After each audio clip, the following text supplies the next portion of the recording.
Hey guys. I'm sorry about how long this took. I was really expecting to publish like 4 or even 5 videos leading up in the lead up to surgery, and it didn't go that way. This is currently I feel like dates are unimportant now because it's Sunday. I leave Monday, and I'm under the knife on Wednesday. So this is day -4. Yeah, we're on the lead up now. So there's been some updates. First of all, straight off the bat, let's address the big hairy elephant in the room, namely this. Hair's coming back a bit darker than it was before, which sucks because facial hair was already like probably the hardest thing for me to deal with throughout the entirety of my transition. It's a nightmare. It's an absolute nightmare.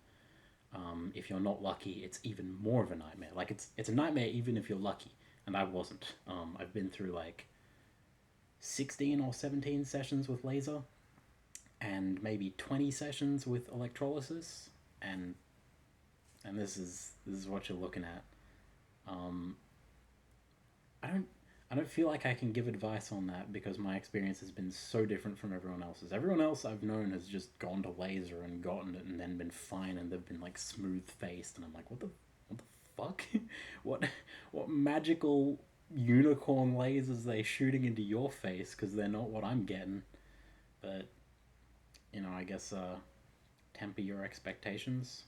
Uh, anyway, so yeah, going off estrogen has sucked. That's all I can really say about that.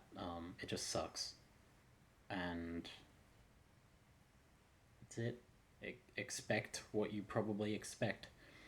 Um, so good news. The last time I talked a bit um, about how excitement wasn't really settling in, that it was mostly anxiety, and that's largely a product of me, the fact that I'm an incredibly anxious person. And good news, excitement set in about a week ago, about a week and a half ago. I started thinking, like, wait a minute, this is happening. This is actually fucking happening. And I'm really, really, really excited. I'm really excited. Um, I'm just I don't know. You can't put this kind of thing into words. It's something incredibly different. I've been getting this feeling like I'm going to be a different person on the other end, and it's not because surgery will change a lot, because it won't. I mean, to me personally, being able to just wear whatever clothing that I want without worrying about unseemly bulges. Excuse me, I'm still a bit sick, ridiculously enough. Um, Being able to go to the pool on the days where I don't feel up to being all like, I have a bulge, deal with it. Some days I can do that, but most of the time it's not fun. Yeah, just, and obviously sex is going to be changed enormously, but those are all pretty small things in the grand scheme of things. It's not like I'm gonna be a different person. This isn't changing my life. Um, it's just doing some really cool stuff, and uh, me feeling like I'm gonna be a different person is less because I think that a huge number of things will change, and more because God, it feels like such a trial. It feels like, I guess this is the like identity affirming part of it, is that I'm going through hell here. I'm electing to spend an inordinate amount of money uh, to to choosably go through hell. Something that I don't have to do because genitals do not the gender make, but I'm choosing to anyway.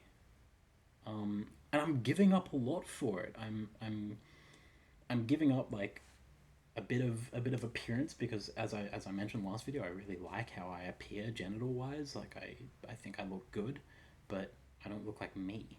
And that's the difference of like you see someone in clothes you like, and it's like, do I want those clothes or do I want to be in those clothes? So for me, it's like I look in the mirror and I see a person that I find sexually attractive, but not what I want to be. Um, these are clothes that I like, but not clothes that I would wear. So, but still, that's giving something up. I'm giving that up. I'm giving up my fetish card, which, like, that's one of the scariest prospects going into this surgery is that, in terms of sex, dating, sex work, which I think I mentioned that I'm probably going to get into once I'm healed up. Can talk about that during recovery, whatever. I'll probably do a full video on that one. But in terms of all these different things, like I'm just competing with cis women now, and that's hard. That's a really difficult thing to face. Like, according to conventional standards, I lose out in pretty much every aspect. I've got this facial hair to contend with, which I need to shave very regularly. I mean, probably less regularly after surgery, but still probably regularly. Um, like you can see me in a more fitting top here, and this is this isn't even an A cup. It ain't quite there. Just realized that I groped myself on YouTube. I'm not meant to do that, right? Can I use transmisogyny to get away with that? Like, sex, male, yeah. Um, like curves elsewhere. Pretty much, pretty much every regard, I'm gonna lose out to a cis girl. So that's a hard thing to look at. It's like, can I really just compete with cis women on the whole being a woman thing? And the answer is I'm gonna do my damnedest. But that's definitely one of the big fears. But yeah, I'm giving up so much for this. Um, you can make a laundry list of the things that I'm giving up. Um, and I'm involved in a lot of communities that adore women like me. Um, there's chases everywhere these days. It's becoming, as transgenderism gets more and more visible, the men and women who happen to be attracted to women that also have penises or men that also have vaginas is really on the rise. Um, so yeah, it's tough to face everything that I'm giving up. I mean, it's one of those things like, on paper this is a bad idea. On paper I'm spending money, going through hell, losing like fetishization, which could help with sex work, losing all this stuff, all because I just it's not right. It's just not right. And I'm still happy to do it, and I'm still fucking hyped to do it. So I don't know. Take from that whatever you want. Transgenderism is weird and great for the person, except for all the oppression and stuff. Anyway, so there's that. The one last thing I wanted to talk about is the anxiety of prepping for flights. It's scary. The idea of going to a foreign country to be in the most vulnerable position that you will ever be in your entire life. I'm gonna be bedridden for 2 to 3 days. I'm gonna be not wanting to ever leave bed for like a month, for pretty much my entire stay in Thailand. I severely doubt that I will get even like a second of sightseeing done. I would be amazed if I even got to the shopping center there, because that's like a small like bus trip. I'll probably be like, I'll probably be suited for my exercise by just going back and forth between the clinic and the hotel, every few days. I think that'll suit me. So hugely vulnerable position. Uh, just like so many things that can go wrong. I'm literally putting my life in these people's hands, and the fact that it's in a foreign country where I may run into people who don't speak English or great English or English at all. I may be running into situations where I really want something that I can't have in terms of like daily supplies. Like I could run out of toothpaste or shampoo or conditioner or soap, like any number of things that I could just find myself without. and I'm kind of at the mercy of others who might not speak my language to get that for me. It's scary. You know, I get I got a little I got a little salty when my girlfriend brought home butter instead of margarine because butter's annoying to spread. Like the first world privilege is definitely making this a lot scarier than it would otherwise be. If I was from the kind of place where you didn't get to choose your butter or margarine, I'd probably have a bit tougher of a time. Well, a bit easier of a time. Not easier of a time. You get what I mean? I'd be a bit more used to the lack of convenience. Um, yeah. But yes, as I was saying before, don't underestimate how stressful it is getting ready for this flight. Um, I've been I've basically not been doing much. I've been setting up the lists and working out all the stuff I need to do and writing it down and watching over. I think I've seen like five different SRS vlogs by now. And I found this gigantic 150-page PDF file that detailed everything of someone's experience with Sapporn, which I'll probably put in the description because it's an amazingly good resource for anyone going through this. But yeah, I went through all this and I did all the planning, but I haven't actually done much of the actual busy work. I've barely been out on my feet. I When was the last time I even left the house? Like a week ago.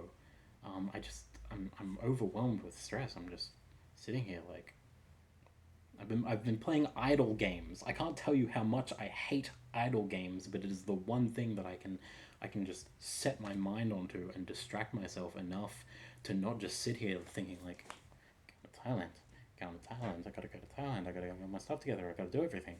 I've just sort of like instead I'm going gotta buy more orcish arenas. Yeah, have people. That's all I can say for that. Community, relationships, friendships is already hugely important to trans people to help survive the many brutal blows that the world will lay on you. But for something like this, like make sure you have someone who can go to the shops for you because you're not going. Sometimes you're going. Most of the time, you're not going. Yeah, have people who can help and get a laptop with a million videos on it and games and emulators and anything you can find because man, I've got a feeling that I'm going to be fucking out of my mind by about 2 weeks in. So look forward to that. You may get to see a person completely lose their mind. Um, One last thing. I know I said one last thing before, but I remembered a very important thing that I wanted to talk about.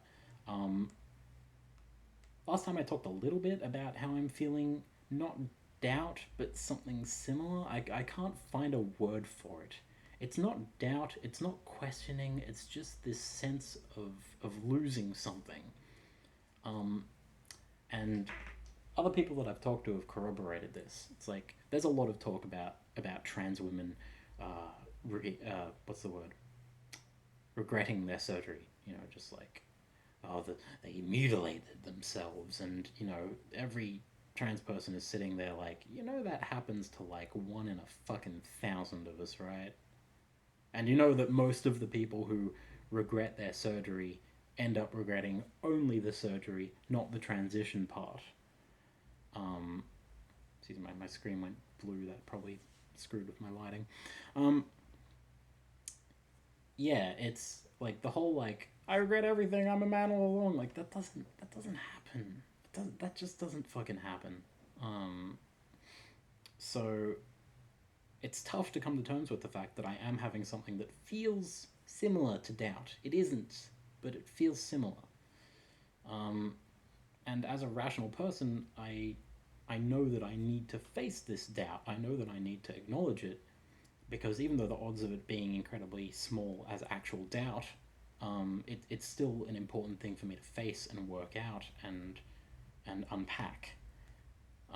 It's important to come to terms with it because yeah, there is a small chance that maybe you're going to regret this surgery, but even more than that, um, you're going to psych yourself out, and most people get through the end of surgery and it's the same as as postnatal depression. Like, it's just a thing that happens. It doesn't mean you don't love your kid. And same thing, you get some depression and some sort of some feelings of regret. Not regret, but feelings of it, and you start to think like, have I made a terrible mistake? And I'm pretty sure I'll be feeling that way post-op. And it's important to come to terms with that, lest you let it kind of drive you mad, you know. Feelings of regret. You let yourself become convinced that those feelings of regret are actual regret and end up convincing yourself that you did the wrong thing, even if you didn't. I've heard that's not terribly uncommon among people who have these, you know, momentary freaks out for a week or two before realizing that they've done the right thing, or even, you know, a couple months before everything heals up and they start to get accustomed to everything and it becomes normal, and then they accept it, and then they realize that they did the right thing. All because society puts so much pressure on us to go, I've got a vagina, it's the best thing in the world. The second we step foot out of surgery and it's just a mutilated mess down there and you can't use it and you can't even pee out of it. And of course I'm not going to be super thrilled about that. I'll be super thrilled when it's healed up and I can put things inside of it, which will be fun. But during the mutilated mess can't pee stage, I'm probably not going to be too happy. I'm probably not going to sit out there like, woo, love this. So yeah, don't expect to love it on day one. I don't think that happens. I don't think that happens to anyone. We'll see. Yeah, that's about it. So I'm sorry again. I plan to make this a more regular series than it has been, but don't worry. Post-op, I will have nothing better to do than to turn on my phone and complain about how much pain I'm in and all the fleshy bits that are coming out of my body.